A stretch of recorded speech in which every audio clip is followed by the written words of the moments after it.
జై శ్రీరామ్. శ్రీమాత్రే నమః. శ్రీ గురుభ్యో నమః. 2025 సంవత్సరం అక్టోబర్ 24వ తారీఖు నుంచి 2025 సంవత్సరం నవంబర్ 2వ తారీఖు వరకు ఈ మధ్య కాలంలో ఏదైతే ఉందో అంటే 24వ తారీఖు నుంచి 2వ తారీఖు వరకు ఖగోళంలో ఒక విశిష్టాంశం చోటు చేసుకోబోతుంది.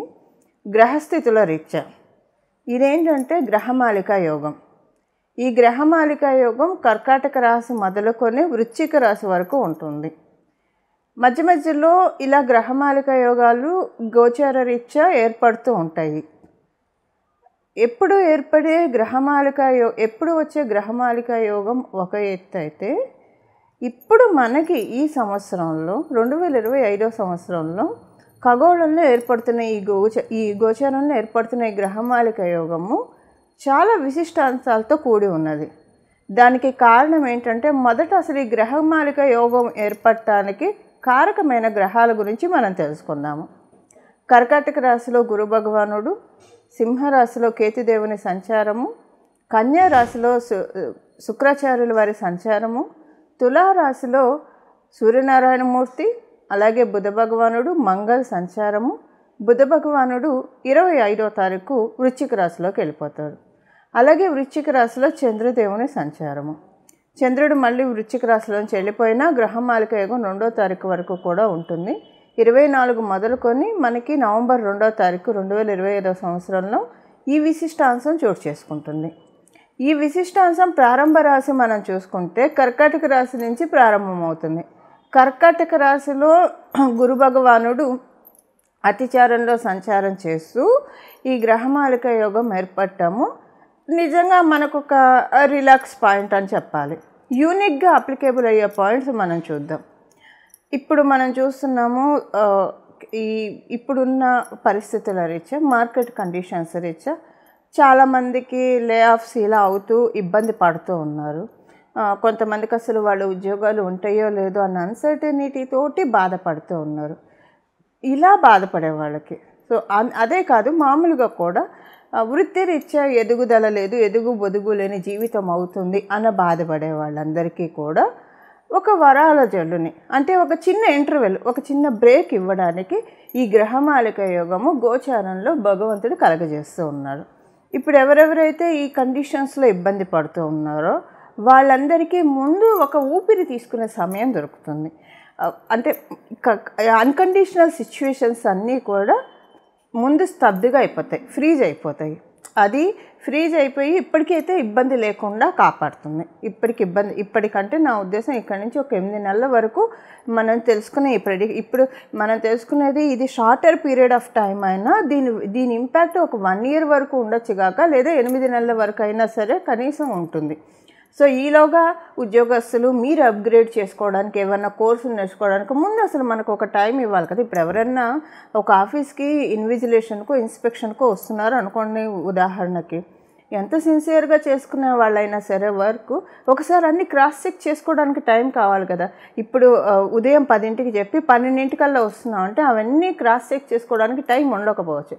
అదే ఒక 10 రోజులు లేదా ఒక 4 రోజులు ముందు ఈ టైంలో ఫలాని డేట్లో ఫలాని టైంలో వస్తున్నారని తెలిస్తే నింపాదిగా అన్నీ కూడా క్రాస్ చెక్ చేసుకొని రికార్డ్స్ అన్నీ పర్ఫెక్ట్గా ఉన్నాయా లేదా అని చూసుకుంటారు కదా. ఇప్పుడు అలాంటి సమయము అందరికీ వస్తుంది. ఇది ప్రతి ఒక్కళ్ళకి అప్లికేబిలిటీ ఉంటుంది. మీరు వృత్తిరీత్యా, నేను చెప్పాను, వృత్తిరీత్యా అనే కాదు, మామూలుగా కూడా నిత్య దైనందిన జీవితంలో ఏవైనా అరే ఏంటి సమస్యల వలయంలో కూరుకుపోతున్నా, ఒక్కసారి ఎందుకు ఇలా అయిపోతుంది, జీవితంలో ఎన్నడూ ఇలాంటివి చూడలేదు, అంటే సమస్యల సుడిగుండంలాగా అయిపోతుంది ఇలా అనుకుంటున్న వాళ్ళకి కూడా ఇది డెఫినెట్గా ఒక రిలాక్సింగ్ పాయింట్. ఒక ముందు ఏంటంటే మీరు ఏ విషయాల వల్ల ఇబ్బంది పడుతున్నారో వాటి నుంచి ఫస్ట్ ఫ్రీ చేస్తారు, అంటే స్తబ్దు అయిపోతారు. ఉదాహరణకి మీకు అర్థమయ్యేది చెప్పాలంటే, ఎవరికన్నా బాగా అప్పులు ఉన్నాయనుకోండి, అప్పుల వాళ్ళ ప్రెషర్ ఎక్కువైపోతూ ఉంది, అరే భగవంతుడు తట్టుకోలేకపోతున్నా అంటే, ఇప్పుడు ఉండైతే ఎవరు దాచిపెట్టుకోరు, ఇచ్చేస్తారు, లేక ఇవ్వరు కదా. అప్పుడు అలా మీరు బాధపడుతూ ఉంటే కనుక ముందు వాళ్ళు అడగడం ఆపేస్తారు. మేబీ అంటే టైం ఇస్తారు, వాళ్ళు కూడా మీకు టైం ఇస్తారు. ఇన్ని మంత్స్కి గడువు ఇస్తున్నాం, ఈలోగా మాకు తీర్చేయండి. ముందు ఏంటంటే మీకు ఊపిరి పీల్చుకోవడానికి సమయం ఇస్తారు. అది ఆగిపోతుందని అయితే చెప్పను, కాస్త ఊపిరి పీల్చుకొని ఈలోగా మీకు సమకూర్చుకోవడానికి కాస్త టైం అయితే గడువు అయితే ఇస్తారు. ఇది అంటే సమస్యలు ఏ రకమైన సమస్యలు మీకు అర్థం కావడానికి ఇది చెప్పాను. రకరకాల సమస్యల ఊబిలో అసలు ఈ భూలోకంలో పుట్టామంటేనే కర్మఫలం అనుభవించడానికే పుడతాం. మనం పాపకర్మ కావచ్చు, శుభ ఫలం కావచ్చు. అందువల్ల దేనివల్ల అయితే బాధపడుతూ ఉన్నారో వాటన్నిటి నుంచి గోచారంలో ఉన్నది ప్రతి ఒక్కరికి అప్లికేబిలిటీ ఉంటుంది. సో అందువల్ల ఏంటంటే చక్కగా అందరికీ కూడా ఇప్పుడంటే ఇది మీకు అర్థమయ్యేది చెప్పాలంటే ఒక వరల్డ్ కప్ మ్యాచే జరుగుతుంది అనుకోండి. ఎగ్జాంపుల్కి ఫైనల్స్కి భారత్ పాక్ వచ్చారనుకోండి, పాకిస్తాన్ వీళ్ళిద్దరు వచ్చారనుకోండి. ఇండియా గెలిస్తే దేశం మొత్తం ఎలాగైతే సంబరాలు జరుపుకుంటుందో, సెలబ్రేషన్ చేసుకుంటుందో, అలాగా ఇప్పుడు అందరికీ కూడా ఏదో ఒక శుభం జరుగుతుంది, మంచి జరుగుతుంది. ఆశాజనకమైన పీరియడ్ ప్రతి ఒక్కళ్ళకి అంటే ఎవరి లెవెల్లో ఎవరి స్థాయిని అనుసరించి వాళ్ళకి ఈ రిజల్ట్స్ అప్లికేబిలిటీ ఉంటుంది. సపోజ్ ఇప్పుడు ఒక మామూలుగా సాధారణ ఉద్యోగం చేసుకునే వాళ్ళకి తగ్గట్టు వాళ్ళు కాకపోతే వాళ్ళ కళ్ళల్లో ఆనందం వచ్చేంత మంచి జరుగుతుంది. ఇదే ప్రస్తుతం ఉన్న గ్రహస్థితులు. భగవంతుడు మానవులు ఇంత కష్టపడుతూ ఉన్నారు, వీళ్ళందరూ నా బిడ్డలు. అప్పుడప్పుడు భగవంతుడు మనకి ఇలా వరాన్ని అంటే గ్రహదేవతని మరీ అంత పీడించవాకుండా వాళ్ళు నా బిడ్డలు, వీళ్ళని కాస్త కరుణించండి, కాస్త వీళ్ళని కాపాడండి అని అప్పుడప్పుడు ఆర్డర్స్ పాస్ చేస్తూ ఉంటారు.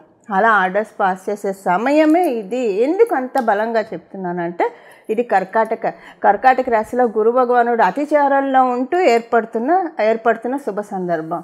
సో ఇది మనందరికీ కూడా ఒక ఆశాజనకమైన పీరియడ్గా మారబోతుంది.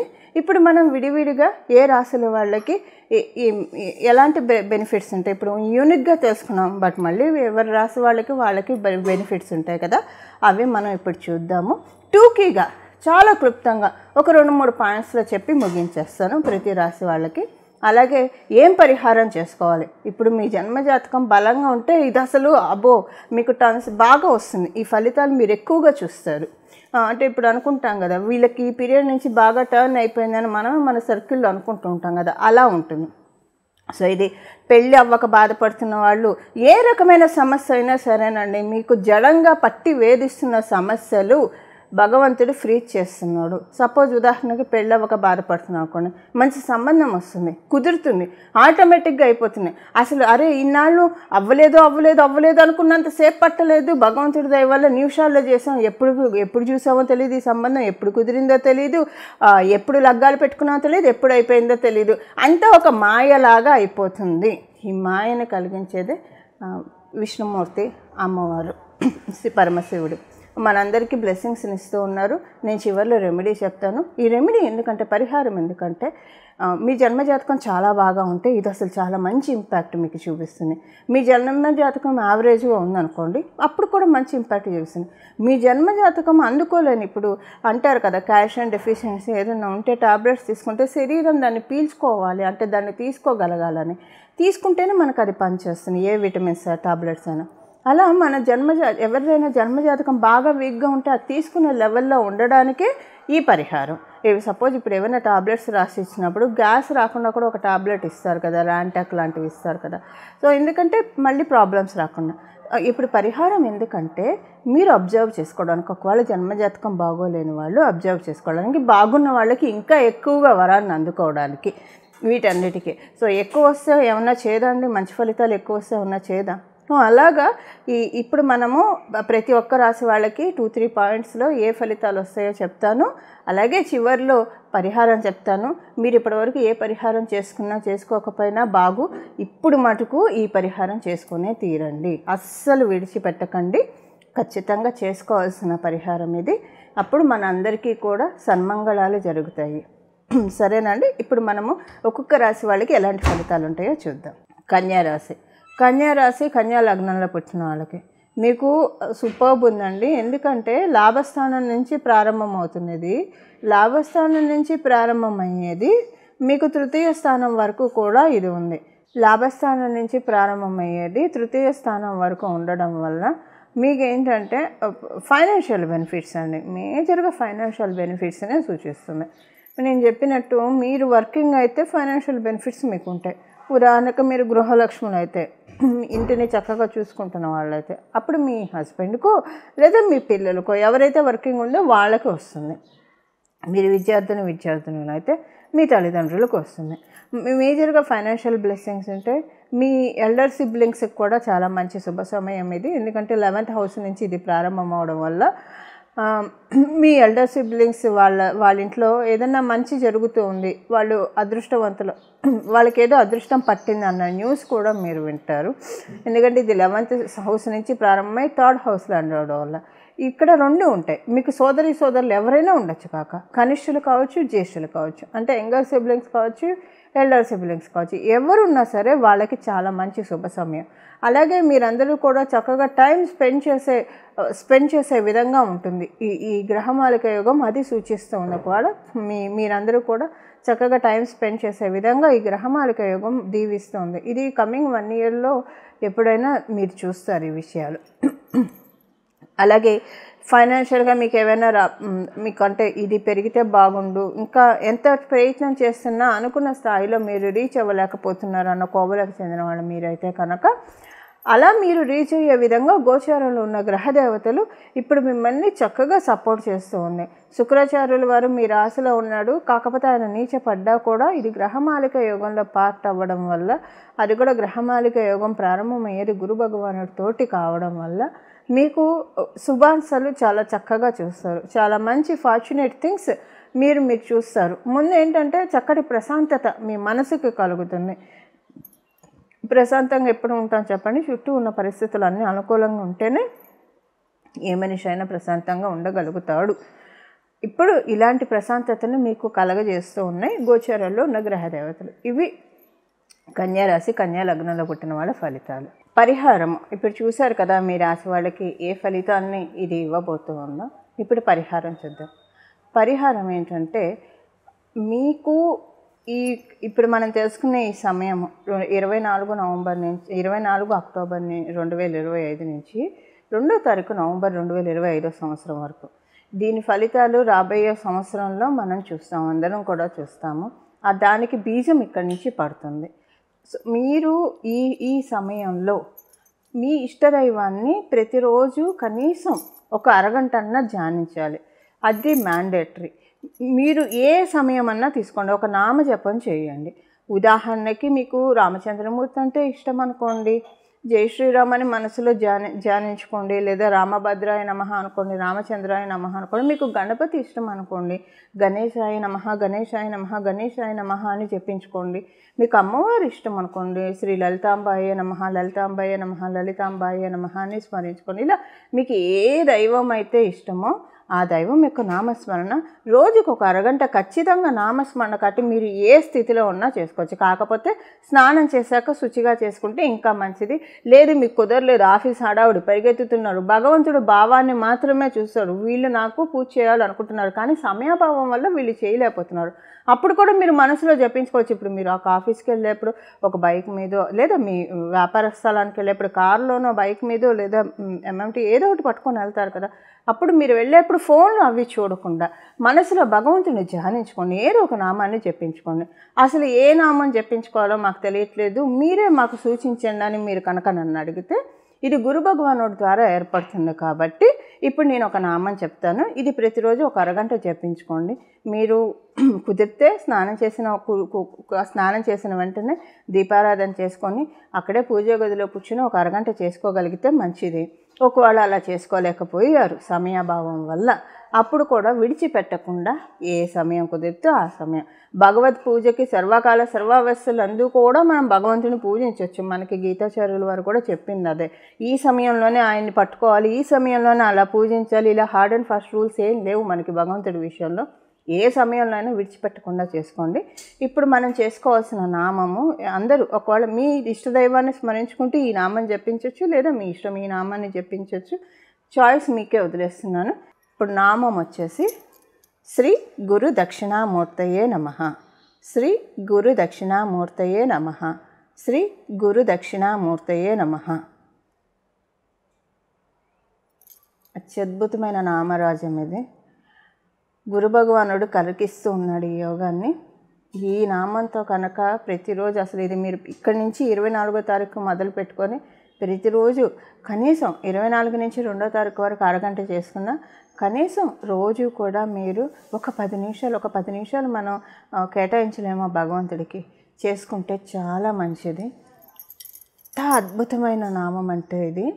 ఇంకా మనలో ఉన్న అవిద్యని, మనలో ఉన్న అజ్ఞానాన్ని అన్నీ తొలగించేస్తారు. అజ్ఞానం వల్లే మనం ఏ తప్పు చేసినా, ఏ దోషాలు చేసినా దానివల్లే ఇబ్బంది పడతాము. సో మనము ఏ పని చేస్తే మనకి ఇబ్బంది కలుగుతుందో అలాంటి వేలోకి మనల్ని వెళ్ళనీయకుండా, అలాంటి పనులు మనల్ని చేయనీయకుండా పట్టి కాపాడేస్తాడు ఆయన. అసలు నన్ను నమ్మండి, నన్ను కాదు భగవంతుని నమ్మండి, ఇది ఆయన పట్టి కాపాడేస్తాడంటే నమ్మండి. అసలు మనకి ఇబ్బందులు రాకుండా ఆయన కాపాడుతాడు. ఇది చాలా బ్యూటిఫుల్ పీరియడ్ అండి, మిస్ చేసుకోకండి. మళ్ళీ మనకి గురు భగవానుడు మళ్ళీ మిథున రాశిలో ఉండి ఈ అతిచారం విశిష్టమైంది. ఈ అతిచారంలో ఈ గ్రహమాలిక యోగం ఇంకా విశిష్టాంశమైంది. ఇది మనం చాలా ప్రాపర్గా ఒక రకంగా చెప్పాలంటే భక్తి శ్రద్ధలతోటి, వినయ విధేయతలతోటి మనం సద్వినియోగం చేసుకోవాలి. ఈ పీరియడ్లో అనవసరంగా వాటికి వీటికి టైం కేటాయించకండి. మీకు ఏవైతే ప్రొడక్టివ్ వర్క్స్ ఉంటాయో, ఏవైతే మనకి ఇది ఇస్తుందో, సుఖంగా నిద్రపోవడానికి అవకాశాన్ని ఇస్తుందో వాటి వరకే మన ఫోకస్ పెట్టి రిమైనింగ్ టైం అంతా అని మన ఫ్యామిలీ రెస్పాన్సిబిలిటీ చూసుకుంటూ రిమైనింగ్ టైం అంతా కూడా అవి చేసుకుంటూ రిమైనింగ్ టైం అంతా కూడా దక్షిణామూర్తి స్వామి వారి పాదాన్ని ధ్యానించండి. అల్టిమేట్ రిజల్ట్స్ చూస్తారు. ఇది భగవంతుడి యొక్క కృపా కటాక్షం మనందరి మీద. ఒక్కసారి భగవంతుడు అమృతపు జల్లు మన మీద, మనందరి మీద కురిపిస్తున్నాడు. దాన్ని మనం ఇంట్లో కూర్చుంటే ఎలా వస్తుంది? మనం ఓపెన్ టు స్కైకి వెళ్ళిపోవాలి కదా, ఓపెన్ ప్లేస్కి వెళ్తేనే కదా అది మనకు వచ్చేది. అలా వెళ్ళేట్టు భగవంతుడు మనల్ని కరుణిస్తాడు. దీనికోసమే ఏ భగవంతుడిని పట్టుకున్నా దీనికోసమే.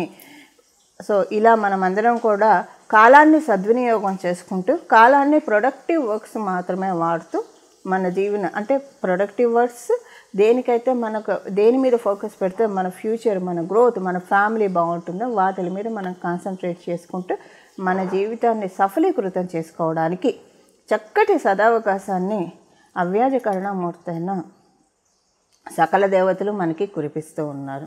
దీన్ని మనందరం సద్వినియోగం చేసుకోవాలని, తద్వారా భగవంతుడి ఆశీస్సుని పరిపూర్తిగా తీసుకోవాలని చెప్పి నేను కూడా మనందరి తరఫున మనస్ఫూర్తిగా భగవంతుడిని ప్రార్థిస్తూ మంగళం. నమో భగవతే వాసుదేవాయ.